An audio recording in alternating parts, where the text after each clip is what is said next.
नमस्कार विद्यार्थियों।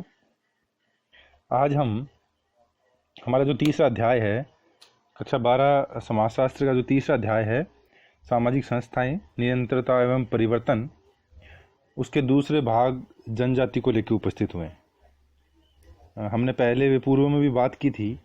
अध्याय जब प्रारंभ किया था तब हमने बात की थी कि हम इस अध्याय को 3 भागों में पढ़ेंगे, जिसके अंतर्गत पहले भाग में जाति, दूसरे भाग में जनजाति और तीसरे भाग में हम परिवार के बारे में पढ़ेंगे। तो चलिए आज हम इस अध्याय का जो दूसरा भाग है जनजाति, उसके बारे में अध्ययन करते हैं। देखिए, आज हमारे अध्ययन के प्रमुख बिंदु हैं जनजातीय समुदाय क्या है, उसका परिचय, जनजातीय समाजों का वर्गीकरण, उनकी स्थायी और अर्जित विशेषताओं के बारे में, जनजाति एक संकल्पना की जीवनी और मुख्य धारा के जो समुदाय हैं वो जनजाति के प्रति क्या दृष्टिकोण रखते हैं, राष्ट्रीय विकास बनाम जनजाति विकास क्या रहा है और समकालीन जनजातीय पहचान क्या है। देखिए विद्यार्थियों, अध्याय को प्रारंभ करने से पूर्व मैं आपसे कुछ चर्चा करना चाहता हूँ कि अध्याय को बनाते समय मेरा पूरा प्रयास रहा है कि जिस भी अवधारणा को पढ़ा जाए उस अवधारणा से संबंधित जो भी चीज़ें हैं या जो भी संकल्पनाएं हैं, उन संकल्पनाओं के बारे में आपको पूरा नॉलेज दिया जाए, पूरा उसके बारे में आपको उसके पूरे परिप्रेक्ष्य के बारे में समझाया जाए। इसलिए जो अध्याय है वो भी थोड़ा बड़ा हो जाता है, लेकिन मेरा पूरा यह प्रयास रहता है कि समग्रता से अध्ययन किया जाए और कोई भी ऐसी चीज़ नहीं छूटे जो हमारे परीक्षा के दृष्टिकोण से उपयोगी हो और महत्वपूर्ण हो। इसलिए मेरा विद्यार्थियों से निवेदन है कि वो अध्याय को पूरा पढ़ें और पूरा समझने का प्रयास करें। चलिए अध्याय को प्रारंभ करते हैं। सबसे पहले जनजातीय समुदाय उसका परिचय। देखिए, हमने जाति पढ़ा था, अब हम जनजाति पढ़ेंगे। तो जाति में हमने पढ़ा था कि जाति एक ऐसा सामाजिक समूह है जिसकी सदस्यता जन्म पर आधारित होती है, जो अपने सदस्यों पर खान पान, रहन सहन, सामाजिक सहवास और विवाह संबंधी प्रतिबंध लागू करती है। लेकिन जाति और जनजाति दोनों अलग अलग कॉन्सेप्ट है। जाति है वो समाज की मुख्य धारा से संबंधित कॉन्सेप्ट है, अवधारणा है, जबकि जनजाति है वो समाज की मुख्य धारा से बाहर की अवधारणाएं हैं, या ऐसा समुदाय है जो समाज की मुख्य धारा से बाहर है, जबकि जातियां हैं वो समाज की मुख्य धारा से ही संबंधित होती। तो वैसे तो जब हम इसके परिचय की चर्चा करते हैं, बात करते हैं, तो जो जनजाति शब्द है मुख्यतः वो अंग्रेजों के शासनकाल में या औपनिवेशिक काल में प्रारंभ हुआ था। इस शब्द का प्रयोग सबसे पहले अंग्रेजों ने एक ऐसे समुदाय के लिए या समूह के लिए प्रयोग में लिया था जो सामान्य समूहों से एकदम विषम हो, या जो सामान्य समूहों से एकदम अलग हो, या जो एकदम सामान्य समाजों से या जाति से एकदम भिन्न हो। तो ऐसे जातीय समूह के लिए प्रयोग में लिया गया जो समाज की मुख्य जातियों से एकदम भिन्न हो, एकदम विषम हो। देखिए जनजातियां हैं वो मुख्यतः हमारी धरती पर निवास करने वाली सबसे पुरानी समुदाय हैं, सबसे पुराने सामाजिक समूह हैं। वैसे तो कहा जाता है इनको आदिवासी, वन्य जाति, आदिम जाति या गिरिजन भी कहा जाता है, क्योंकि ये मुख्यतः पहाड़ों में, कंदराओं में, घाटियों में, जंगलों में निवास करते हैं। इसलिए इनको आदिम जाति भी कह दिया जाता है, आदिवासी भी कह दिया जाता है, वन्य जाति भी कह दिया जाता है, या फिर गिरिजन भी कहा जाता है। देखिए, भारत में लगभग 532 जनजातियां निवास करती हैं, लेकिन कहीं कहीं आपको उल्लेख मिलेगा 645। एनसीईआरटी बुक में आपको 532 मिलेगा, जबकि कई वेबसाइट या अन्य प्लेटफॉर्म पे आपको 645 के लगभग भी मिलेगी। अब देखिए, यहाँ एक इम्पोर्टेंट चीज़ है कि जीएस धुरिया ने इन्हें पिछड़े हिंदू कहा है। इस बात को आप अंडरलाइन रखें कि जीएस धुरिया ने इनको पिछड़े हिंदू कहा है। ये हमारे बाद में भी काम आएंगी। चलिए आगे चर्चा करते हैं। देखिए, जनजाति लोगों का एक ऐसा सामाजिक समूह है या समुदाय है जो एक निश्चित भौगोलिक क्षेत्र में निवास करता है, किसी आदि पूर्व से अपना उद्गम मानता है, एक सामान्य संस्कृति को मानता है जो आज भी आधुनिक सभ्यता के प्रभावों से अप्रभावित है। मूलतः यहाँ कहने का तात्पर्य यही है कि जनजाति लोगों का एक ऐसा सामाजिक समूह है या ऐसा समुदाय है जो एक निश्चित भौगोलिक क्षेत्र जैसे पहाड़ों, घाटियों, जंगलों में निवास करता है, जिनकी अपनी एक अलग संस्कृति होती है और जिनका अपना एक अलग रहन सहन खान पान होता है, जो अंतर्विवाह के नियमों को मानते हैं और अपना उद्गम है वो एक आदि पूर्वज से या एक ही पूर्वज से मानते हैं। चलिए, संविधान में अनुसूचित जनजातियों का जो उल्लेख है वो भारतीय संविधान के अनुच्छेद 342 व 366 के उपखंड 25 में किया गया है, जिसके अनुसार राष्ट्रपति किसी भी समूह को अनुसूचित जनजाति घोषित कर सकता है। देखिए, भारत में कौन सी जाति अनुसूचित जनजाति होगी, इस चीज की घोषणा या इसकी अधिसूचना जारी करने का अधिकार केवल भारत के राष्ट्रपति को है, जो कि अनुच्छेद 342 के अंतर्गत वो ऐसा कर सकते हैं। वो राज्यपाल की सलाह पे किसी भी राज्य में किसी भी जनजाति को अगर अनुसूचित जनजाति घोषित करना है तो राष्ट्रपति है वो राज्यपाल की सलाह पे उस जाति को अनुसूचित जनजाति घोषित कर सकते हैं। लेकिन मुख्यतः हमें यह बात समझ में आनी चाहिए कि जनजाति क्या है। जनजाति एक ऐसा सामाजिक समूह है जो समाज की मुख्य धारा से बाहर होता है, जो पहाड़ियों में, घाटियों में, कंदराओं में, जंगलों में निवास करता है, जिसकी अपनी एक अलग संस्कृति होती है, जो अपने आप को एक सामान्य पूर्वज से उद्गम हुआ मानते हैं। अब देखिए, संविधान के भाग 16 में अनुसूचित जाति व जनजाति से संबंधित प्रावधान दिए गए हैं। संविधान के भाग 16 में अनुसूचित जाति व जनजाति से संबंधित प्रावधान दिए गए। देखिए, ऐसे प्रश्न कि कौन सा आर्टिकल है वो अनुसूचित जनजाति से संबंधित है, कौन सा आर्टिकल अनुसूचित जाति से संबंधित है, ये सब ऐसे प्रश्न है वो वैकल्पिक या फिर बहुवैकल्पिक जो प्रश्न आते हैं उनमें पूछे जाते हैं, इसलिए विद्यार्थी इनको ध्यान रखें और नोट भी करें। देखिए, संविधान के अनुच्छेद 330 में अनुसूचित जाति व अनुसूचित जनजाति हेतु जनसंख्या के अनुपात में लोकसभा में आरक्षण का प्रावधान किया गया है। देखिए, आर्टिकल 330 है वो अनुसूचित जाति व जनजाति को लोकसभा में आरक्षण प्रदान करता है। वहीं 332 है वो राज्य की विधानसभाओं में अनुसूचित जाति व जनजाति को आरक्षण प्रदान करता है। देखिए, वर्तमान में वैसे तो हमारी लोकसभा में 545 सीटें हैं, लेकिन चुनाव 543 सीटों पे होता है। उनमें से 84 जो 84 सीटें हैं वो अनुसूचित जाति के लिए, एससी के लिए, तथा 47 सीटें हैं वो अनुसूचित जनजाति के लिए, एसटी के लिए आरक्षित की गई हैं। दोनों के लिए कुल 131 सीटें आरक्षित की गई हैं लोकसभा में। उनमें से 47 सीटें हैं वो अनुसूचित जनजाति के लिए आरक्षित की गई हैं। विद्यार्थी इसको नोट करें।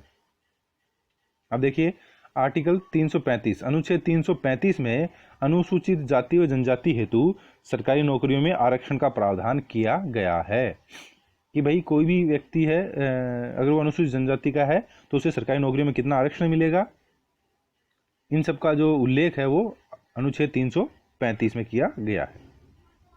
अब देखिए, निवासी व संविधान संशोधन अधिनियम 2003 के द्वारा अनुच्छेद 338 के अनुसार राष्ट्रीय अनुसूचित जनजाति आयोग के गठन का प्रावधान किया गया है। अनेकों बार पूछा जाता है कि राष्ट्रीय अनुसूचित जनजाति आयोग के गठन का प्रावधान कौन से अनुच्छेद में है, तो आप ध्यान रखें अनुच्छेद 338 क या ए नामक इसी अनुच्छेद में राष्ट्रीय अनुसूचित जनजाति आयोग के गठन का प्रावधान किया गया है। अब देखिए, थोड़ी सी नॉलेज वाली वो बात और देख लेते हैं कि आज़ादी से पहले जो औपनिवेशिक काल था उसमें अंग्रेजों ने जो अनुसूचित जनजाति है उनको क्रिमिनल ट्राइब्स एक्ट 1871 के तहत क्रिमिनल जनजातियों का दर्जा दे दिया था। और ऐसा था कि 6 वर्ष की आयु के बाद में जो बच्चे हैं वो अपने माता पिता के साथ नहीं रह सकते थे। और ताकि वो बच्चे भी अपने माता पिता के नक्शे कदम पे नहीं चले। मुख्यतः माना गया कि अनुसूचित जनजातियों को क्रिमिनल जनजाति का दर्जा दे दिया गया। इनको कह दिया गया कि अधिकांशतः ये जो जनजाति लोग हैं वो आपराधिक गतिविधियों में लिप्त हैं। इनको क्रिमिनल ट्राइब्स एक्ट 1871 के तहत क्रिमिनल जनजाति घोषित कर दिया गया। लेकिन जब भारत आज़ाद हो गया उसके बाद में इस एक्ट को ख़त्म कर दिया गया और इनकी जगह इनका नाम बदलकर गैर अधिसूचित जनजातियां कर दिया गया। तो ध्यान रखें क्रिमिनल ट्राइब्स एक्ट के बारे में भी। चलिए आगे चलते हैं। जनगणना के अनुसार, जो हमारी अंतिम 15वीं जनगणना थी 2011 के अनुसार, भारत में लगभग 10.43 करोड़ जनजातीय लोग निवास करते हैं, जो कि जनसंख्या का 8.61% है।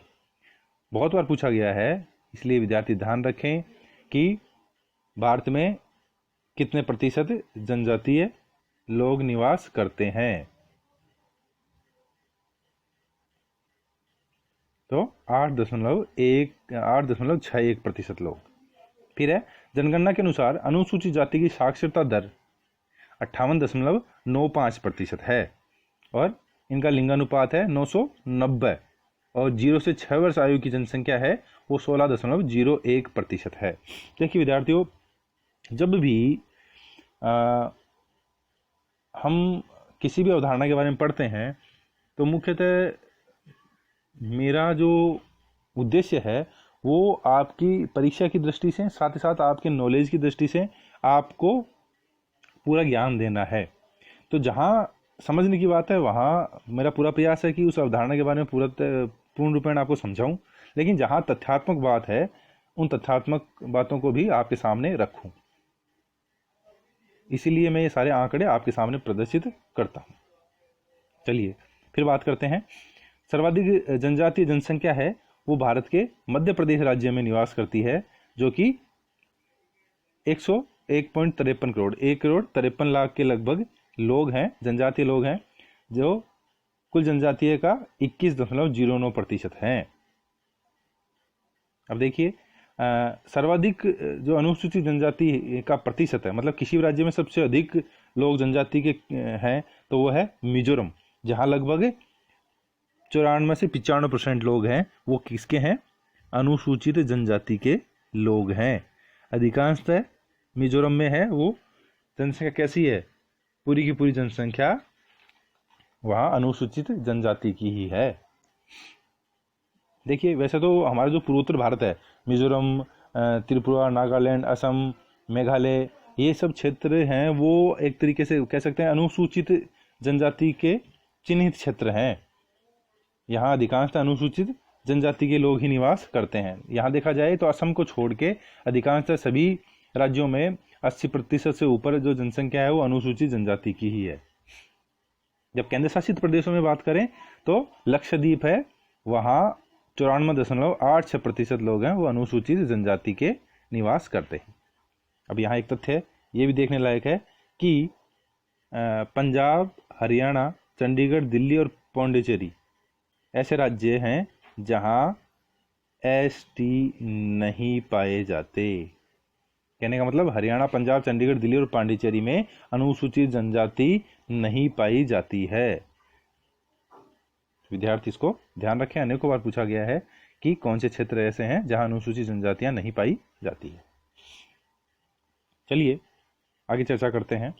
अब हमें यहाँ इस बात का पता हो गया कि अनुसूचित जनजाति किसे कहते हैं और इस जनजातीय समुदाय के बारे में जो मुख्य परिचय है वो हमने प्राप्त कर लिया। भारत में इसकी क्या स्थिति है ये भी हमने प्राप्त कर ली। चलिए विद्यार्थियों, अब हम जनजातीय समुदाय का वर्गीकरण पढ़ते हैं कि भारत में जनजातियों को किस प्रकार वर्गीकृत किया गया है, कि किस प्रकार से उनका विभाजन किया गया है। तो देखिए मुख्यतः जनजातियों का विभाजन है वो भारत में दो प्रकार से किया गया है, उनकी स्थायी विशेषताओं के आधार पे और उनकी अर्जित विशेषताओं के आधार पे, कि ऐसी विशेषताएं जो कभी नहीं बदलती हैं तथा दूसरी अर्जित विशेषताएं जो समय अनुसार बदलती रहती हैं। तो स्थायी जो विशेषताएं हैं उनमें क्षेत्र है, उनकी भाषा है, उनकी शारीरिक विशेषताएं हैं, उनका शारीरिक गठन है और उनका पर्यावरण का परिवेश, वो किस परिवेश में रह रहे हैं, और उनकी अर्जित विशेषताओं में आजीविका के साधन की किस प्रकार के साधनों के द्वारा वो अपना जीवन यापन कर रहे हैं। कृषि के द्वारा, औद्योगिक मजदूर के रूप में, या फिर खेती मजदूर के रूप में, या फिर मछली पालन करके, या शिकार के द्वारा, या शिकार संग्रहण के द्वारा, ऐसे। फिर है दूसरा है हिंदू समाज में समावेश की सीमा, कि किस सीमा तक वो हिंदू समाज की जो मुख्य जातियां उनमें शामिल हुए हैं। इस आधार के ऊपर या हिंदू समाज में उनका सात्मीकरण या आत्म सात्मीकरण किस प्रकार से हुआ है, इसके आधार पर हम उनकी अर्जित विशेषताएं बताते हैं। चलिए अब बात करते हैं स्थायी विशेषताओं की। तो स्थायी विशेषताओं में सबसे पहले हम बात करते हैं जनजातीय बाहुल क्षेत्र की, क्योंकि ऊपर हमने क्षेत्र पढ़ा था। तो क्षेत्र के आधार पे जब हम चर्चा करते हैं तो जनजातीय आबादी का जो 85% भाग है वो मध्य भारत में, गुजरात से लेके राजस्थान और पश्चिम बंगाल से लेके उड़ीसा। देखिए अगर हम पश्चिम में आएंगे तो नीचे गुजरात आ गया, ऊपर राजस्थान आ गया, मतलब मध्य भारत की बात कर रहे हैं हम। और बंगाल से लेके उड़ीसा तक, मध्य प्रदेश, झारखंड, छत्तीसगढ़, महाराष्ट्र व आंध्र प्रदेश। ये देखिए यहाँ हम मैप में चर्चा कर लेते हैं कि गुजरात से लेके राजस्थान तक। देखिए आप जो भी ये इस मानचित्र में जो भी पीले कलर में या येलो कलर में जो भी राज्य देख रहे हैं वो ऐसे राज्य हैं जहाँ लगभग 15% के लगभग या 15% से ऊपर अनुसूचित जनजाति निवास करती है। ये ऐसे क्षेत्र हैं जो अनुसूचित जनजाति के क्षेत्र हैं। जैसे राजस्थान, हमने ऊपर भी चर्चा की थी। देखिए राजस्थान, गुजरात, मध्य प्रदेश, छत्तीसगढ़, झारखंड, उड़ीसा, ये ऐसे राज्य हैं जो मध्य भारत है उसमें अनुसूचित जनजाति के क्षेत्रों को दर्शाते हैं। अधिकांशतः जो 85% जो अनुसूचित जनजाति है वो इन क्षेत्रों में ही निवास करती है, मतलब कुल जनसंख्या का 85% यहाँ निवास कर रहा है। ठीक है, और बाकी का जो एक तरीके से कह सकते हैं 11% वो पूर्वोत्तर भारत में निवास करता है। देखिए यहाँ अरुणाचल प्रदेश, नागालैंड, मणिपुर, मिजोरम, त्रिपुरा, मेघालय और आसाम और सिक्किम, ये सारे इलाके पूर्वोत्तर, जो 7 सिस्टर लैंड बोलते हैं, जिसको हम 7 बहनों का प्रदेश जिसको बोलते हैं, इस क्षेत्र में देखा गया है कि अधिकांश, देखिए मिजोरम को तो हमने बात ही की थी कि भारत में सबसे ज़्यादा जो अनुसूचित जनजाति के लोग निवास करते हैं प्रतिशत के आधार पर, वो है मिजोरम 94.4%। देखिए यहाँ आसाम को छोड़ के अधिकांश सभी प्रदेशों में लगभग 70-80% लोग हैं वो अनुसूचित जनजाति के ही हैं।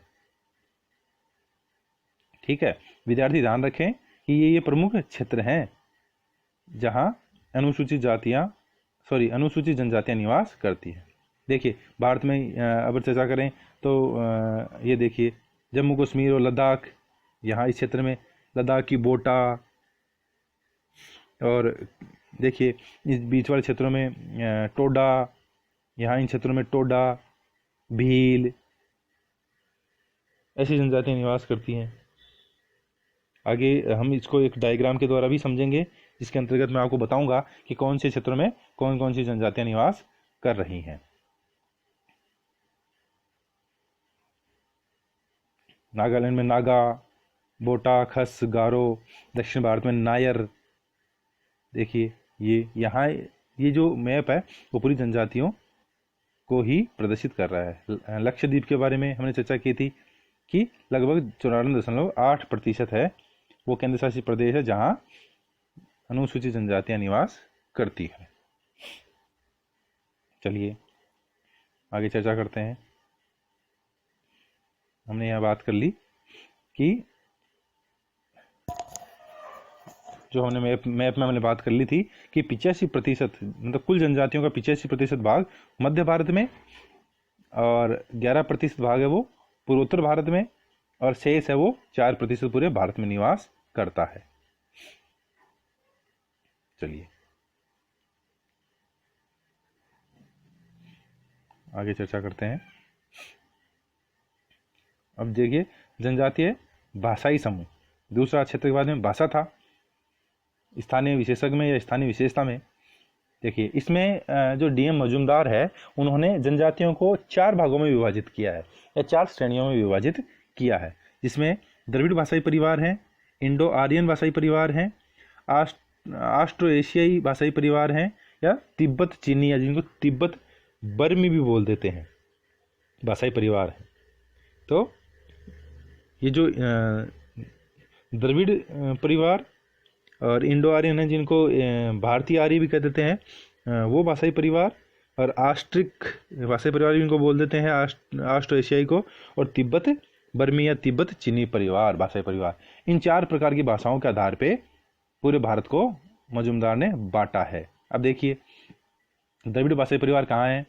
मध्य व दक्षिण भारत में, मध्य और दक्षिण भारत में इनका फैलाव है। यहाँ गोंड, कंध, उराव, माल्टो और टोडा जनजातियों से संबंधित परिवार हैं, वो पाए जाते हैं, और वो द्रविड़ भाषाई परिवार हैं, और जो लगभग 3% लोग हैं वो द्रविड़ भाषा बोलते हैं।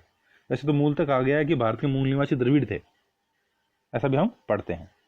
तो जो मध्य भारत है और दक्षिण भारत है, इसमें टोडा, माल्टो, कंद, उराव, गोड, ये जनजातियाँ पाई जाती हैं, और ये लगभग 3% जनजातियाँ क्या बोलती हैं?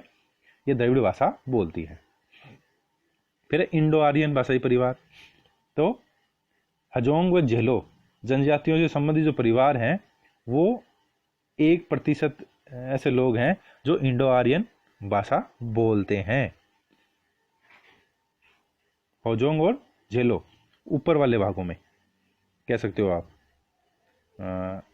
क्या कह सकते हो कि जैसे एकदम हमारे जो गोवा की तरफ है, या भारत में कहीं कहीं बिखरे हुए परिवार हैं, ये इंडो आर्यन भाषाई परिवार है। फिर है ऑस्ट्रो एशियाई भाषाई परिवार, मध्य और पूर्वी भारत, पूर्वोत्तर की तरफ और थोड़ा सा मध्य भारत में, जैसे असम की खासी है, कोल है, ये छत्तीसगढ़ झारखंड में मुंडा हैं, और निकोबार, अंडमान निकोबार की जनजातियाँ हैं, वो ऑस्ट्रो एशियाई भाषाई परिवारों से संबंधित हैं। फिर है तिब्बत चीनी बर्मी, तिब्बत चीनी बोल देते हैं, इसको तिब्बत बर्मी भाषाई परिवार भी इसको बोल देते हैं। ऐसे लोग जो तिब्बत चीनी या तिब्बत बर्मी भाषा बोलते हैं। हिमालय की तलहटी और असम की अधिकांश जनजातियों से संबंधित परिवार। हिमालय की तलहटी, अब आप देख सकते हैं कि हिमालय की तलहटी से मतलब क्या हो गया? ये वाले हिमालय की तलहटी का मतलब हो गया ये जम्मू कश्मीर के आसपास, हिमाचल प्रदेश, उत्तराखंड, है ना, सिक्किम और ये आसाम, ये वाला इलाका। हिमालय की तलहटी तो यही है हिमालय की तलहटी। इन क्षेत्रों में जो परिवार हैं वो हैं तिब्बत चीनी भाषाई परिवार, जो कि जनजातियों के 80% लोग, मतलब 80% जनजातियों के 80% लोग हैं वो तिब्बत चीनी भाषा का ही प्रयोग करते हैं। मतलब अधिकांशतः भारत में जो जनजातियां हैं वो तिब्बत बर्मी या तिब्बत चीनी भाषा का ही प्रयोग करते हैं। अब देखिए, तीसरा है शारीरिक दृष्टि से या प्रजातीय दृष्टि से। तो भारत की जो जनजातियां हैं उनको प्रजातीय दृष्टि से निग्रिटो, ऑस्ट्रेलाइड, मंगोलाइड, द्रविड़ और आर्य श्रेणियों में विभाजित किया गया है। देखिए, ऊपर हम जो चर्चा कर रहे हैं तो भाषा के आधार पर भी देखो परिवार मिल रहे हैं। Dravid, Indo Aryan, Australoid, Tibet चीनी। तो ऐसे ही निग्रिटो जो भारत के सबसे पहले वो माने गए हैं, जनजातियां मानी गई हैं, तो भारत की सबसे पुरानी जनजाति निग्रिटो मानी गई है। तो निग्रिटो, ऑस्ट्रेलाइड, मंगोलाइड, द्रविड़ और आर्य, इनकी शारीरिक दृष्टि से उनके शरीर का गठन कैसा है, लंबे हैं, पतले हैं, दुबले हैं, उनकी आँखों का कलर कैसा है, उनके बाल कैसे हैं, उनकी चमड़ी का रंग कैसा है, उनके शारीरिक संगठन कैसा है, इसके आधार पे जनजातियों को निग्रेटो, ऑस्ट्रेलाइड, मंगोलाइड, द्रविड़ और आर्य श्रेणी में विभाजित किया गया है। अब देखो फिर अगला है जनसंख्या की दृष्टि से। तो जनसंख्या की दृष्टि से भारत में अधिकांश जो जनसंख्या है वो संथाल, गोंड, भील, मीणा, ओराव, मुंडा और बोडो। मध्य भारत की देखिए, संथाल, गोंड, भील, मीणा, ओराव, मुंडा, ये क्या है मुख्यतः मध्य भारत में, और बोडो जैसी हैं जो वो पूर्वोत्तर भारत में अधिकांशतः पाई जाती हैं। वो की इनकी आबादी है वो 70 लाख के लगभग है। जो कुल जनसंख्या है उसके 70 लाख के लगभग इनकी जनसंख्या है। चलिए आगे चर्चा करते हैं। अब ये यहाँ हमने बात कर ली थी इनकी जो परमानेंट विशेषताएं थी या जो स्थायी विशेषताएं थी, स्थायी विशेषक थे। अब चर्चा करते हैं अर्जित विशेषक पे कि अर्जित विशेषताएं उनकी कौन कौन सी है जिनके आधार पे जनजातियों का वर्गीकरण किया गया है। तो देखिए पहली है आजीविका के साधन के आधार पे कि भाई कौन सी जनजाति कैसा कार्य कर रही है अपने जीवन को चलाने के लिए, उन्होंने अपने आजीविका का साधन किसको अपना रखा है, उसके आधार पे भी जनजातियों का वर्गीकरण किया गया है। जैसे कृषि करने वाली अलग हैं, शिकार व मछली पालन करने वाली जनजातियां अलग हैं, शिल्पकला का या घरेलू जो उद्योग है वो करने वाली अलग हैं, झूम खेती करने वाले अलग हैं, बागानों में काम करने वाले अलग हैं, या औद्योगिक कामगार या औद्योगिक मजदूर जो मजदूरी का काम करते हैं वो जनजातियां अलग हैं। तो इसके आधार पर भी इनको बांटा गया है। देखिए संथाल व गोंड जनजाति है वो असम के चाय बागानों में, वह संथाल व हो जनजाति है वो बिहार के लोहा उद्योग में श्रमिकों के रूप में कार्यरत है।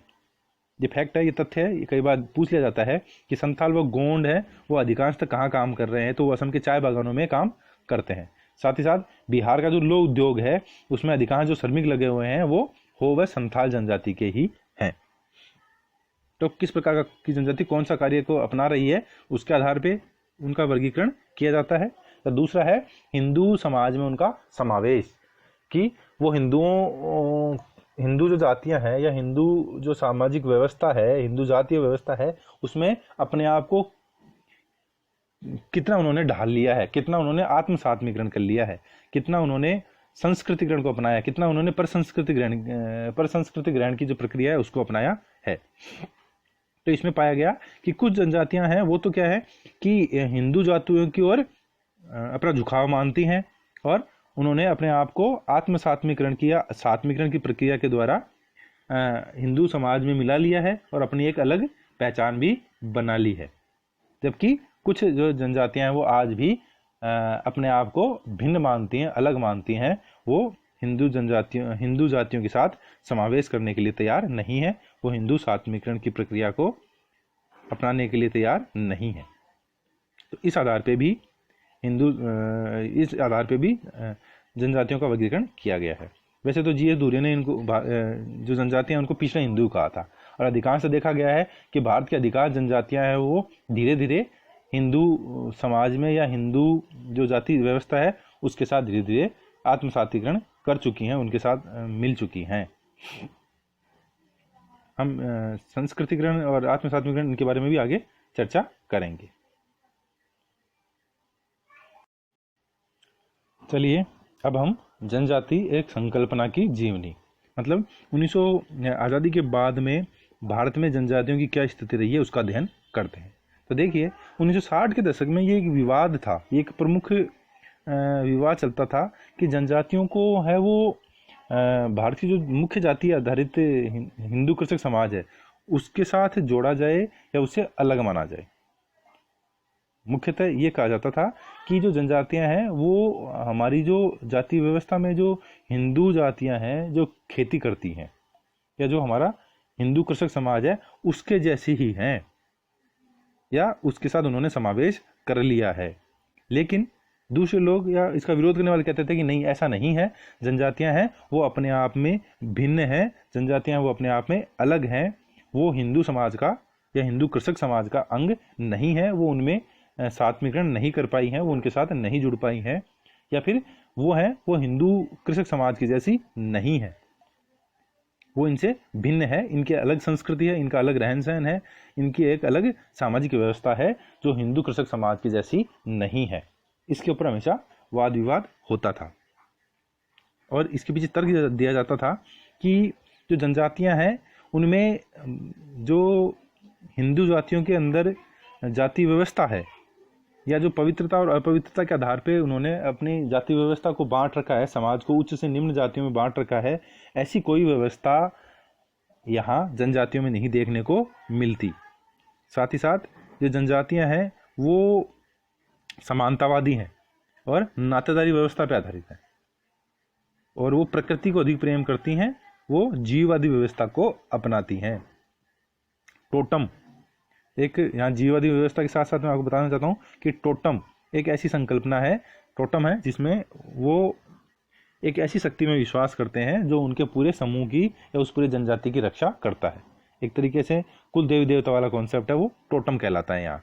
तो ये लोग टोटम में विश्वास करते हैं, जबकि हिंदू जातियाँ हैं या हिंदू कृषक समाज है उसमें जाति का अधिक्रम व्यवस्था पाई जाती है। ब्राह्मण, क्षत्रिय, वैश्य, शूद्र ऐसे उच्च से निम्न जातियों का अधिक्रम पाया जाता है, या फिर धार्मिक कर्म कांड के आधार पे जो पवित्र कार्य कर रहा है उनको उच्च में, जो अपवित्र कार्य कर रहा है उनको निम्न जातियों में समावेश किया जाता है। लेकिन जनजातियों में ऐसा नहीं देखने को मिलता है, इसलिए इनको हिंदू कृषक समाज के साथ या हिंदू जातियों के साथ नहीं समावेश किया जाए, नहीं उनके एक साथ जोड़ा जाए, ये विवाद चलता था। अब देखिए 1970 के दशक में यह समझ में आया कि हिंदू कृषक समाज के साथ और जनजातियों के बीच में जो हम अंतर कर रहे हैं ना, वो एक तरीके से बहुत गलत है, या इन दोनों में तुलना की जा रही है वो भी एक तरीके से गलत है। क्योंकि जनजातियों का आकार है, उनकी जो भिन्नता है, उनका जो धर्म है, या जो उनके जीवन को चलाने के लिए जो साधन है, या जो वो जिस उनके जीविकोपार्जन के जो साधन है वो एक जैसे है ही नहीं, वो आपस में एक दूसरे पर खरे उतरते ही नहीं है।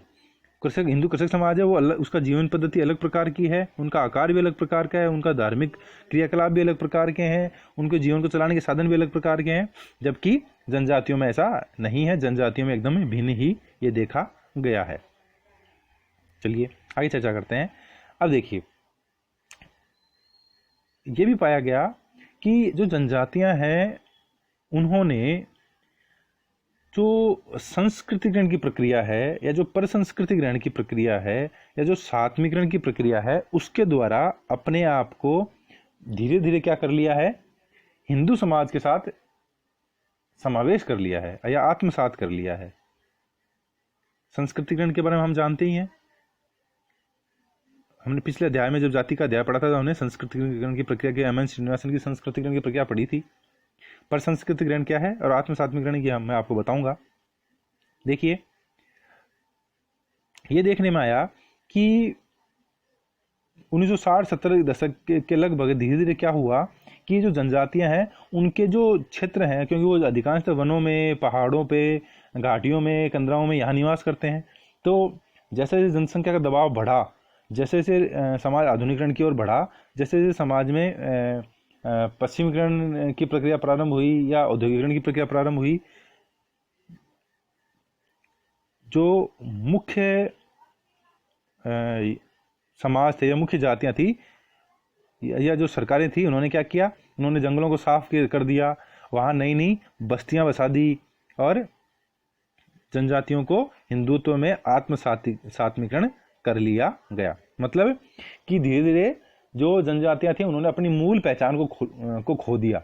उनका जो मूल क्षेत्र था, जो जहाँ वो उनका मूल निवास था, उन मूल निवासों को अब उनको त्यागना पड़ा। अब वहाँ जंगलों की, वनों की कटाई हो गई, अब वहाँ बस्तियाँ बस गई और धीरे धीरे इन जनजातियों ने अपने आप को समाज की मुख्य धारा में लेके आ गए और अपने आप को हिंदू जातियों के साथ इन्होंने जोड़ दिया। तो जो अनेक मानवशास्त्री थे उन्होंने इसका सांस्कृतिक पहलू को देखा, इसके अच्छे पहलू को देखा कि हाँ, जनजातियों ने अपने आप को सामाजिक व्यवस्था में धीरे धीरे ढाल लिया है, वो अपने आप को समाज की मुख्य जातियों के साथ जोड़कर देखने लग गई हैं, वो समाज की मुख्य धारा में आ गई हैं और हिंदू जातियों के साथ उन्होंने आत्मसात्मीकरण कर लिया है। लेकिन ये भी देखने में आया कि धीरे धीरे जो अन्य जो लेखक हैं या जो नए लेखक हैं, उन्होंने इस चीज़ को भी उठाया कि इस आत्म सात्मीकरण की प्रक्रिया के द्वारा जो जनजातियां हिंदू जातियों के साथ जुड़ रही हैं, उसका दूसरा पहलू ये है कि इससे उनका शोषण हो रहा है। राजनीतिक स्वार्थों की वजह से उन्हें अपनी ज़मीन को छोड़ना पड़ रहा है। राजनीतिक स्वार्थों की वजह से उन्होंने जो अपनी खुद की संस्कृति है जनजातियों की, उसको त्यागना पड़ रहा है। और साथ ही साथ राजनीतिक स्वार्थों और आर्थिक शोषण की वजह से अब जिन जंगलों पे जनजातियों का अधिकार था वो जंगलों से छीन लिए गए। जो सामाजिक व्यवस्था थी उनकी, उसको छीन बीन कर दिया गया। उनकी जो संस्कृति थी उनको धीरे धीरे नष्ट कर दिया गया, उनको विस्थापित होना पड़ा। तो ये भी एक जनजातियों के साथ कुठाराघात हुआ। अब ये भी देखने में आया कि सदैव ऐसा नहीं था कि आदिवासी सदैव से ही पिछड़े हुए नहीं थे या वो सदैव से ही उनका शोषण होता आ रहा हो, ऐसा नहीं है। ये भी देखा गया है कि मध्य भारत में जो अनेक ऐसे राजा हुए हैं जो कि अनुसूचित जनजातियों या आदिवासी जातियों से आते थे, या जो जंगलों या कह सकते हैं कि पहाड़ों में अपना शासन चलाते थे, या जो आदिवासी जातियों के राजा थे, जैसे गोंड है, वो भूमि के मध्य भारत के जो जंगल हैं उनमें अपना शासन करते थे। साथ ही साथ जो मैदानी भाग है उनके ऊपर हाथी, वहाँ की जो जीव जंतु हैं उनके ऊपर, नमक के ऊपर, जंगलों के अंदर वो अपना अधिकार समझते थे। और उन्होंने कई आक्रमण करके मैदानी भागों के राजाओं को भी जीता, वहाँ की भूमि को भी जीता। परंतु जैसे जैसे भारत में स्वतंत्रता के बाद में पूंजीवादी अर्थव्यवस्था को अपनाया गया, जैसे जैसे औद्योगिकरण की प्रक्रिया को अपनाया गया, जैसे जैसे नगरीकरण हुआ, जैसे जैसे पश्चिमीकरण की प्रक्रिया आई, तो औपनिवेशिक काल से लेके स्वतंत्रता के बाद तक ये प्रक्रिया जब चलने लग गई तो क्या हुआ, तब इन जनजातियों का शोषण होना प्रारंभ हो गया। अब इनको अपने जंगलों को छोड़ना पड़ा, इन अपने अपने निवास स्थान को छोड़ना पड़ा, वहाँ से अपने आप को विस्थापित होना पड़ा। एक तरीके से कह सकते हैं कि विकास के नाम पे इनका शोषण किया गया, इनका दोहन किया गया और इनको एक सस्ते श्रम का विकल्प मान लिया गया। और जो विकास के नाम पे जो कार्य हो रहे थे इनके क्षेत्रों में, उन क्षेत्रों में इन्हीं लोगों को श्रमिक के रूप में, मजदूर के रूप में कार्य करना पड़ा। अब देखिए, हमने ऊपर पढ़ा था सात्मीकरण और प्रसंस्कृतिकरण। तो संस्कृतिकरण की प्रक्रिया या संस्कृतिकरण की प्रक्रिया हमने पहले अध्याय में, जाति वाले अध्याय में पढ़ ली थी। अब सात्मीकरण की बात करते हैं, आत्म सात्मीकरण की बात करते हैं। सात्मीकरण या आत्म सात्मीकरण वह प्रक्रिया है जिसमें दो व्यक्ति या समूह या समुदाय की संस्कृति है, उनके आचार विचार, रहन सहन एक दूसरे के साथ घुल मिल जाते हैं। कहने का मतलब दो संस्कृतियों के या दो समुदाय के लोग हैं, वो आपस में अपनी संस्कृति का आदान प्रदान करते हैं, वो अपने व्यवहार, अपने कार्यों को एक दूसरे के साथ मिला लेते हैं और साथ ही साथ वो अपनी भावनाओं और विचारों को एक दूसरे के साथ घुला मिला लेते हैं और उनके सांस्कृतिक जीवन है उसका आदान प्रदान भी करते हैं। कहने का मूल बात यही है कि जब दो विभिन्न समुदाय या संस्कृतियां जब एक दूसरे के साथ घुल मिल जाती हैं तो उसको सात्मीकरण की प्रक्रिया कहते हैं। जैसे जनजातियां हैं वो हिंदू जातियों के साथ सात्मीकरण कर चुकी हैं, वो उनके साथ, उनकी संस्कृति के साथ घुल मिल गई हैं। दूसरी बात है प्रसंस्कृतिकरण, वह प्रक्रिया जिसमें दो संस्कृति या सभ्यताएं जब एक दूसरे के संपर्क में आती हैं तो वो अपनी संस्कृति के मूल्यों, आदर्शों और व्यवहार के स्थान पर जिस संस्कृति के संपर्क में आई हैं उसके मूल्यों, विशेषताओं और व्यवहार, आदर्शों को अपना लेती हैं। जैसे जनजातियां हैं, जब वो हिंदू जातियों के संपर्क में आई तो जनजातियों ने क्या किया, अपनी संस्कृति को तो त्याग दिया और हिंदू जातियों की जो व्यवहार थे, उनकी जो संस्कृति थी, उनकी जो विशेषताएं थी, उनके जो मूल्य थे, उनकी जो आदतें थी, उनके जो व्यवहार थे, उनको अपना लिया।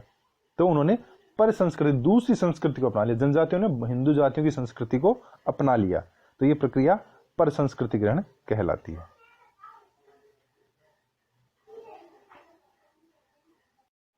अब चलिए अब चर्चा करते हैं मुख्य धारा के समुदायों का जनजातियों के प्रति दृष्टिकोण, कि जो समाज की मुख्य धारा के जो समुदाय हैं, जो जातियां हैं, वो जनजातियों के प्रति क्या दृष्टिकोण रखती हैं। तो देखिए, मूलतः इसमें दो या तीन विचार सामने आते हैं कि जो अंग्रेज़ों के समय जो औपनिवेशिक काल था, जब भारत में अंग्रेज़ों का शासन था, उस समय ही जनजातियों में परिवर्तन होना प्रारंभ हो गया था। उस समय ही जनजातियों में बड़ा परिवर्तन होना प्रारंभ हो गया था। मूलतः जनजातियां हैं, उनका जो शोषण है, एक तरीके से कहते हैं कि उनमें परिवर्तन है वो सामाजिक, आर्थिक और राजनीतिक जो मोर्चा है या राजनीतिक आधार पे अधिक हुआ। कह सकते हैं कि राजनीतिक आधार पे कह सकते हैं कि जनजातियों को वोट बैंक मान लिया गया, और आर्थिक आधार पे कह सकते हैं कि आर्थिक आधार पे वो जो जनजातियां थी वो एकदम शिकार के द्वारा, संग्रहण के द्वारा, कृषि के द्वारा अपन जीवन यापन करती थी, तो आर्थिक रूप से संपन्न नहीं थी। इसका फायदा साहूकारों ने और महाजनों ने उठाया और आर्थिक रूप से उनका शोषण किया। तो मूलतः ये देखा गया कि जनजातीय जो क्षेत्र हैं उनका जो उनमें जो परिवर्तन होना था वो उपनिवेशिक काल या अंग्रेजों के शासन काल में ही होना प्रारंभ हो गया था, और धीरे धीरे पूंजीवादी अर्थव्यवस्था ने और राजनीतिक पहलुओं ने जनजातीय क्षेत्रों में अपनी जड़ें जमाना प्रारंभ कर दिया था, जिसका परिणाम यह हुआ कि अब जंगलों को एक तरीके से कह सकते हैं कि जंगलों को उत्पादन का एक क्षेत्र मान लिया गया, और अंग्रेजों के समय से ही जंगलों की कटाई होना और जंगलों की कटाई करके उनका लाभ उठाना जैसी प्रक्रिया प्रारंभ हो गई थी। तो अब जब जंगलों की कटाई होना प्रारंभ हो गया था तो क्या हुआ, जंगलों की कटाई होने की वजह से जनजातियों को अपने क्षेत्र को छोड़ना पड़ा, और साथ ही साथ जनजातियां वो बेघर होने लग गई, और उनका जो जंगलों पे जो उनका अधिकार था वो भी धीरे धीरे समाप्त होने लग गया। अब जब जनजातियों, हम औपनिवेशिक काल की बात कर रहे हैं कि जब जनजातियों को अपने जंगलों से बेदखल होना पड़ा, उनका जंगलों पे कोई अधिकार नहीं रहा, तो एक तरीके से उनकी आजीविका खत्म होने लग गई। तो जब आजीविका खत्म होने लग गई तो जनजातियों ने इसका विरोध करना प्रारंभ कर दिया। जब जनजातियों ने इसका विरोध किया, जैसे हम देख सकते हैं, हमने आंदोलन पढ़े थे, जब हमने आंदोलन पढ़े थे तो हमने देखा था कि अनेक ऐसे जनजातीय आंदोलन चलाए गए जो कि सरकारों के विरुद्ध थे, जिनमें उनके जंगलों पे अधिकार किया जा रहा था। उसके विरुद्ध उन्होंने पेड़ कटाई के विरुद्ध अनेक आंदोलन चलाए थे। इन आंदोलन की चर्चा भी हम अगले अध्यायों में करेंगे। अब देखिए, जब ये विरोध किया गया तो अंग्रेजों ने क्या किया, जो जनजातियों के जो क्षेत्र थे या जंगलों के क्षेत्र थे उनको वर्जित व आंशिक वर्जित क्षेत्र घोषित कर दिया, कि मतलब इन क्षेत्रों में अब दूसरे लोगों का प्रवेश वर्जित होगा। अब यहाँ सरकार की अनुमति के बिना कोई भी व्यक्ति जा नहीं सकता है। और अंग्रेजों ने क्या किया, अब वहाँ के जो स्थानीय सरदार है और जो राजा हैं उनको ही उन जनजातीय क्षेत्रों का अधिकार सौंप दिया, और अप्रत्यक्ष रूप से उन जनजाति को प्रशासन करने लग गए। अब वहाँ के जो लोकल जो नेता थे या जो स्थानीय सरदार थे या जो वहाँ का उस क्षेत्र का जो राजा था, वही इन जनजातियों के लोगों से डील करता था। अब अंग्रेजों का सीधा दखल इसमें बंद हो गया। चलिए अब बात करते हैं, यहाँ एक जब हम ये इतनी चर्चाएं कर रहे हैं, जनजाति की जातियों के साथ समावेश की बात कर रहे हैं, तो एक बात सामने आती है, वो है पृथक्करण बनाम एकीकरण, कि ये पृथक कैसे है और इनका एकीकरण कैसे किया जाए। तो देखिए, 1940 के दशक में जो बहस थी, 1940-60 के दशक में जो बहस थी, उसका परिणाम यह निकला कि जनजातीय समाज को एक पृथक समाज मान लिया गया। उनको माना गया कि ये हिंदू जातियों जैसी जातियां नहीं है, इनकी एक अलग संस्कृति है, इनका एक अलग रहन सहन है, इनका एक अलग समाज है।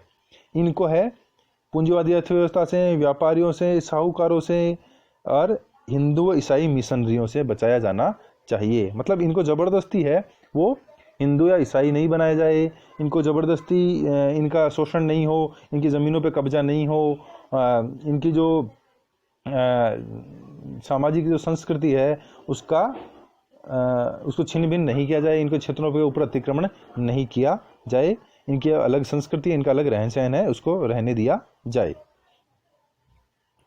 जबकि एकीकरण वाले, अब ये देखिए, ये तो पृथक्करण वाले थे, तो चाहते थे कि जनजातियों को अलग ही, भिन्न ही माना जाए, इनको स्वतंत्र रखा जाए, इनके अलग अस्मिता होनी चाहिए, इनके अलग अपना संस्कृति होनी चाहिए, इनकी संस्कृति में बाहर का कोई हस्तक्षेप नहीं होना चाहिए, सरकार इनको प्रोटेक्शन दे, सरकार इनके हितों का संरक्षण करे। जबकि एकीकरण की विचारधारा वालों का मानना था कि ये जो जनजातियां हैं ये पिछड़े हिंदू हैं, ये हिंदू लोग ही हैं, लेकिन ये आर्थिक रूप से या सामाजिक रूप से पिछड़े हुए हैं, इनका एकीकरण है वो हिंदू समाज में ही किया जाना चाहिए। और इसलिए हिंदू समाज में इनके सात्विकरण के लिए, एकीकरण के लिए अनेक कल्याणकारी योजनाएं भी चलाई गई। परंतु देखने में आया, या ये देखा गया कि इन योजनाओं के नाम पे मूलतः जनजातियों के साथ दोहरा व्यवहार ही किया गया, इनका शोषण ही किया गया। क्योंकि जब अनुसूचित जनजाति के क्षेत्रों में या जनजातियों के क्षेत्र में कोई भी विकास का काम होता, बांध बनाने का काम है, खदानें हैं, खानों से जो खनिज है वो निकालने का काम हो, या वहाँ सड़कें बनाने का काम हो, उन सभी कामों से मूलतः जो जनजातियों की संस्कृति थी वो धीरे धीरे लुप्त होने लग गई। मूलतः उनमें निर्धनता और बेरोजगारी आने लग गई। मूलतः जो वनों के ऊपर जो आश्रित थे वो, उनके वो आजीविका के जो साधन था वन, वो धीरे धीरे समाप्त होने लग गए। देखने का समझने की बात यही है कि विकास के नाम पे जनजातियों का शोषण होने लग गया, उनकी भूमि, वन और उनकी आजीविका छीन ली गई। अब देखिए, इसमें दूसरा कॉन्सेप्ट है राष्ट्रीय विकास बनाम जनजातीय विकास, कि राष्ट्र का विकास कैसे होगा और जनजातियों का विकास कैसे होगा। वैसे तो राष्ट्र के विकास को और जनजातीय के विकास को एक साथ जोड़ा जा सकता है, इसके लिए प्रयास भी किए गए कि भाई राष्ट्र का विकास भी हो और इन जनजातियों का विकास भी हो। इसके लिए जनजातीय क्षेत्रों में बांधों का, फैक्ट्रियों का, कल कारखानों का, खानों का कार्य प्रारंभ किया गया, और यह आशा की गई कि जनजातियों को इसका फायदा होगा, जनजातियां हैं वो समाज की मुख्य धारा से जुड़ेंगी, जनजातियों का विकास होगा। लेकिन देखने में ये आया कि इससे जनजातियों का विकास तो नहीं हुआ, लेकिन जनजातियों को अपने क्षेत्रों से विस्थापित होना पड़ा,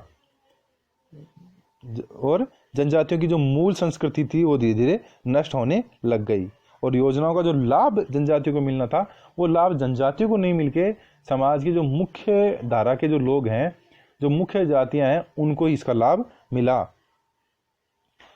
जैसे नर्मदा बांध की बात करते हैं, तो जब नर्मदा बांध का काम हुआ तो मूलतः नर्मदा बांध से वहाँ की जो विस्थापित जनजातियां थे उनको फायदा होना चाहिए था, लेकिन ऐसा नहीं हुआ। जब बिजली का निर्माण हुआ तो उस बिजली का फायदा शहरों को पहुंचा, जनजातीय क्षेत्रों में तो अभी भी बिजली नहीं आई, क्योंकि उनके पास ऐसा इंफ्रास्ट्रक्चर ही नहीं था कि वो जो बिजली का उत्पादन हो रहा है उसका प्रयोग कर सके। या जो जनजातीय क्षेत्रों में जंगलों में जो खानें थी, उनसे जो खनिज निकाले जाते थे, उनका फायदा जनजातियों को हुआ ही नहीं, क्योंकि वो वहाँ से कच्चा पदार्थ निकाल के बड़ी बड़ी फैक्ट्रियों में जाता, और बड़ी बड़ी फैक्ट्रियों में जाके वो फिर शहरी क्षेत्रों में या फिर दूसरी जगहों पे वो निर्यात हो जाता। तो इसका फायदा जनजातियों को मिला ही नहीं, क्योंकि खानों पे राष्ट्रीयकरण हो गया, खानों पे किसका, सरकार का अधिकार था। तो मूलतः यही देखा गया कि योजनाओं का जो लाभ है वो जनजातीय समाज को नहीं मिला, जनजातियों का तो इससे शोषण ही हुआ, जिसकी वजह से उनमें बेरोजगारी और निर्धनता बढ़ गई, और उनका जो सांस्कृतिक जो भिन्नता थी उनकी वो भी धीरे धीरे खत्म होने लग गई, नष्ट होने लग गई। चलिए अब चर्चा करते हैं हम समकालीन जनजातीय पहचान की, कि वर्तमान में जनजातियां हैं उनकी क्या पहचान है। देखिए, जनजातियों को जब समाज की मुख्य धारा में जोड़ने का जो प्रयास किया जाता है उसको बलात् अतिक्रमण माना जाता है, कि जबरदस्ती जनजातीय समुदायों का अतिक्रमण किया जा रहा है, जबरदस्ती उनको समाज की मुख्य धारा में जोड़ने का प्रयास किया जा रहा है। अब देखिए, जब ये प्रक्रिया हुई कि जनजातियों को समाज की मुख्य धारा में लाने का प्रयास किया गया, जब जनजातियों को दूसरी समाज की जो मुख्य जातियां उनमें जोड़ने का प्रयास किया गया, तो धीरे धीरे जनजातियों ने उसका विरोध करना प्रारंभ कर दिया, और जनजातियों ने अपने आप को, अपनी संस्कृति को बचाने का प्रयास किया, जिसका एक प्रमुख उदाहरण हम नागालैंड में दे सकते हैं। या मिजोरम में देख सकते हैं। नागालैंड के जो नागा है, मिजोरम के जो मिजा हैं, उन्होंने पूर्ण रूपेण इसका विरोध किया कि हमारी संस्कृति को संरक्षण दिया जाए, हमें वैसा के वैसा ही रहने दिया जाए, हमारे जंगलों को, हमारे वनों को नहीं काटा जाए, हमें समाज की मुख्य धारा में जोड़ने के लिए हमारा शोषण नहीं हो। देखिए, और इसी जनजातीय विरोध का एक परिणाम ये भी निकला कि झारखंड और छत्तीसगढ़ ये प्रमुखतः जनजातीय क्षेत्र हैं, तो यहाँ मुंडा, गारो ऐसे लोग रहते हैं। तो इन्होंने भी क्या किया, अपने आप को, अपनी संस्कृति को बचाए रखने के लिए कदम उठाए, और इसी का परिणाम था कि छत्तीसगढ़ और झारखंड अलग राज्य बने। अभी देखिए इससे क्या हुआ, इससे जनजातियों का भारतीय राजनीति है उसमें भी पदार्पण हो गया। मतलब अब लोगों को ये समझ में आने लग गया कि ये जनजाति हैं, इनके भी कुछ अधिकार हैं, ये भी राजनीतिक रूप से सुदृढ़ होने लग गई हैं, अब इनको भी संरक्षण दिया जाना चाहिए, अब राजनीतिक रूप से भी इनके अधिकारों की रक्षा की जानी चाहिए, तथा ये अपने अधिकारों के लिए अब लड़ने लग गए हैं। अब इनमें इस बात के प्रति जागरूकता आ गई है। अब इसका लाभ ये भी हुआ कि संविधान में इनको आरक्षण का प्रावधान किया गया, और अभी वर्तमान में ये जनजातियां आरक्षण का लाभ उठा रही हैं। इनमें शिक्षा का प्रचार प्रसार भी हुआ है, और तकनीकी प्रशिक्षण से भी ये लाभान्वित हो रही है। अब देखिए, अब जो पूर्वोत्तर भारत, जिसमें हमने बात की थी कि अधिकांश जनसंख्या पूर्वोत्तर भारत की क्या है, जनजातीय जनसंख्या है। अब इस जनजातीय जनसंख्या में क्या हो गया कि ये शिक्षा का प्रचार प्रसार हो गया।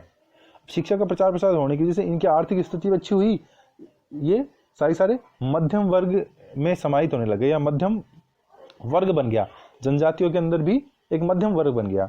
और इन्होंने अपनी पहचान को सुरक्षित रखने के लिए एक तरीके से प्रयास करना प्रारंभ कर दिया। इन्होंने अपनी संस्कृति के संरक्षण के लिए सरकार का विरोध करना प्रारंभ कर दिया। इन्होंने अपनी संस्कृति के संरक्षण के लिए सरकार और मुख्य जो जातियां हैं उनका विरोध करना प्रारंभ कर दिया। अपने अधिकारों के प्रति ये जागरूक हो गई, इनमें शिक्षा का प्रचार प्रसार हो गया, धीरे धीरे आर्थिक रूप से संपन्न भी हो गई।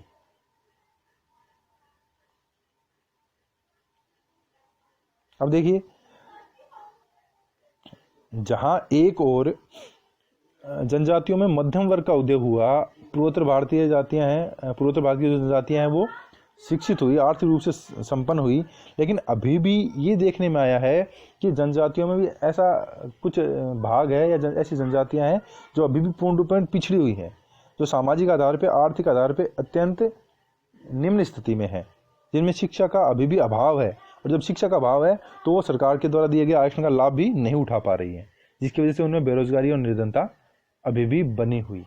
मतलब जनजातियों में दो भाग हो गए हैं कि एक ऐसा भाग है जो शिक्षित है, जो समाज की मुख्य धारा के साथ तालमेल बिठाने लग गया है, जो मध्यम वर्ग में समाहित होने लग गया है, जो अपने अधिकारों के प्रति चिंतित भी है, अपने अधिकारों के प्रति जागरूक भी है, और वो सरकार की सुविधाओं का और सरकार की योजनाओं का लाभ भी उठा रहा है।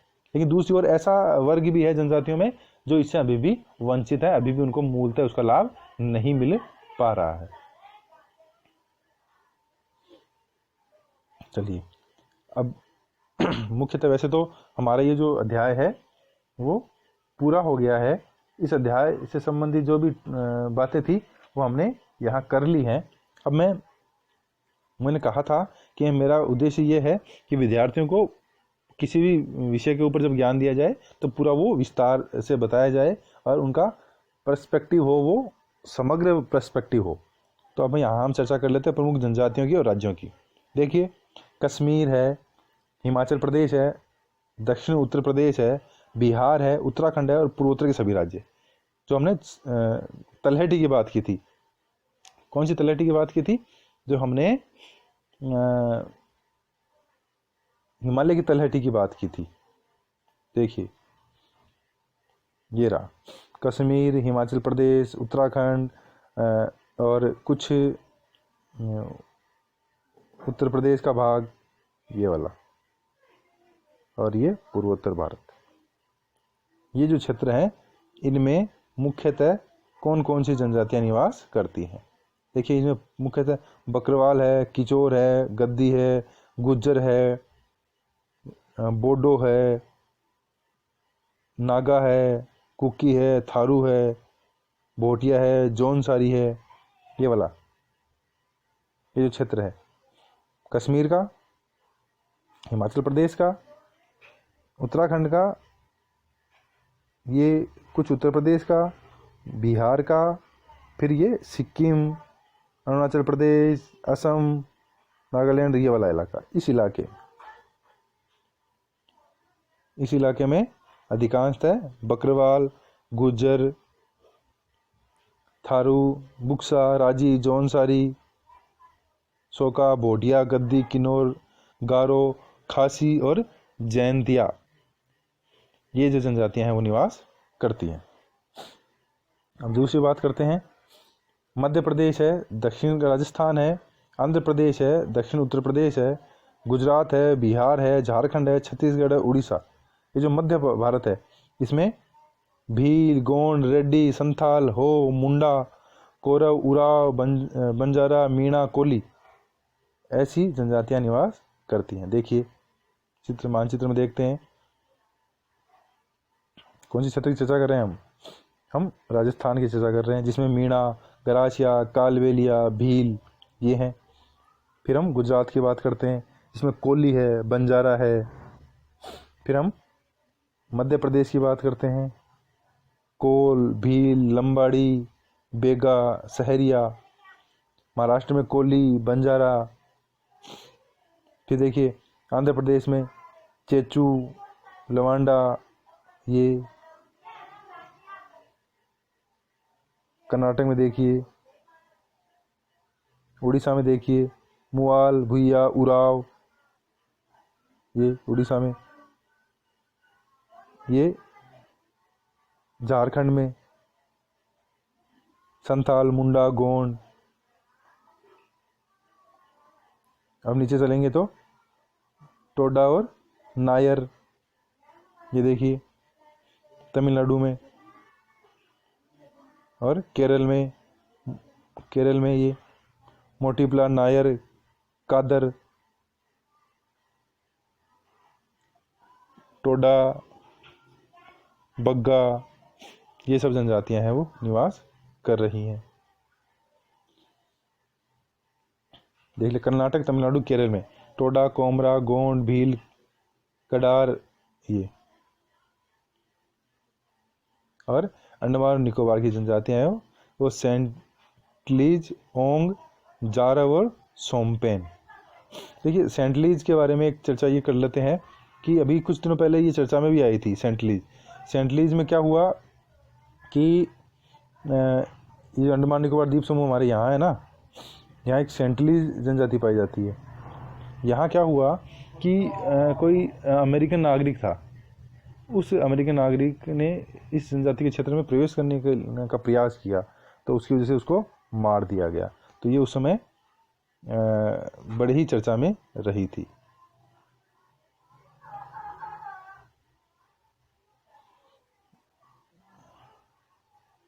चलिए प्रमुख जनजातियों के बारे में चर्चा कर ली हमने, अब हम आगे चर्चा करते हैं। अब देखिए जनजातियों से संबंधित कुछ तथ्य हैं, ऐसे प्रश्न हैं जो अनेकों बार पूछे जाते हैं। तो देखिए प्रथम जनजातीय आयोग के अध्यक्ष कौन थे? तो यूएन ढेबर, जो कि प्रथम जनजातीय आयोग के अध्यक्ष थे। जनजातियों में कर्म कांड करने वाले पुरोहित को क्या कहा जाता है? उसको सामन कहा जाता है। क्या कहा जाता है? सामन।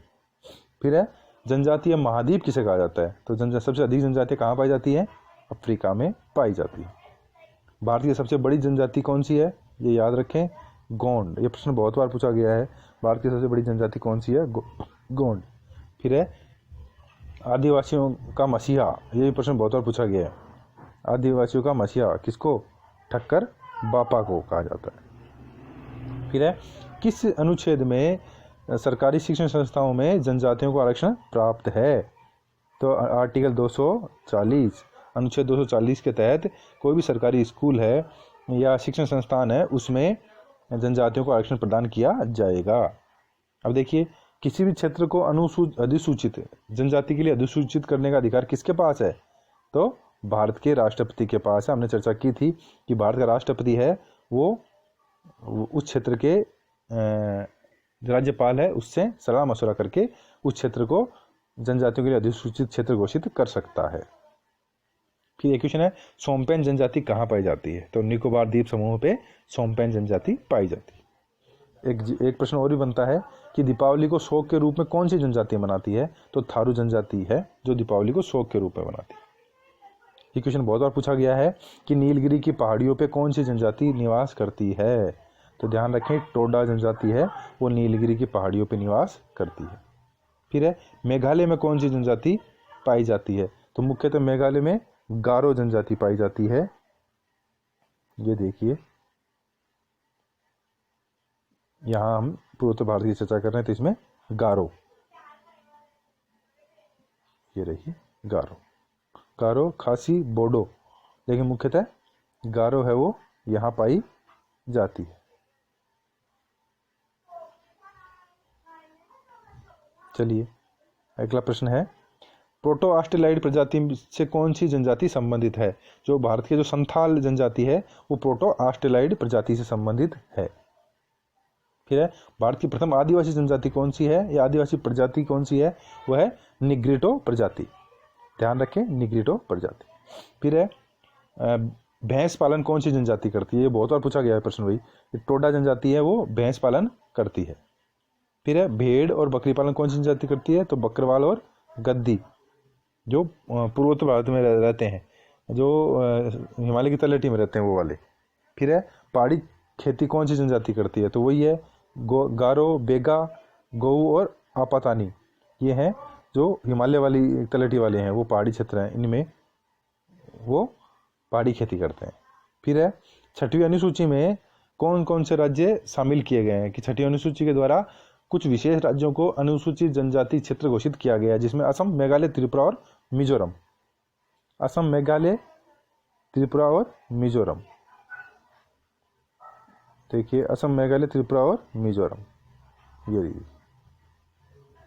असम, मेघालय, त्रिपुरा और मिजोरम। असम, मेघालय, त्रिपुरा और मिजोरम, इन क्षेत्रों को छठवीं अनुसूची में अनुसूचित जनजाति के लिए अधिसूचित किया गया है। चलिए अगले प्रश्न पे चर्चा करते हैं। अनुसूचित क्षेत्रों व जनजाति क्षेत्रों के प्रशासन का उल्लेख किस अनुच्छेद में है? तो अनुच्छेद 244। अनुच्छेद 244 में अनुसूचित क्षेत्रों व जनजाति के क्षेत्रों का प्रशासन का उल्लेख किया गया है। और लास्ट प्रश्न है कि राज्य की विधानसभाओं में कुल 4120 सीटों में से अनुसूचित जाति व जनजाति के लिए कितनी सीटें आरक्षित हैं? तो 1109 सीटें हैं वो SC और ST के लिए आरक्षित की गई है। चलिए, आशा करता हूं कि इस अध्याय से संबंधित जो भी जनजाति से संबंधित जो भी प्रश्न थे वो आपके जिज्ञासा जो थी आपकी वो पूरी हुई होगी, आपको ये अध्याय समझ में आया होगा। अब इस अध्याय का जो अंतिम भाग है परिवार, उसके बारे में हम अगले अध्याय में चर्चा करेंगे। और इस अध्याय से संबंधित जो भी महत्वपूर्ण प्रश्न है जाति, जनजाति और परिवार के, वो भी हम अगले अध्याय में चर्चा करेंगे। बहुत बहुत धन्यवाद।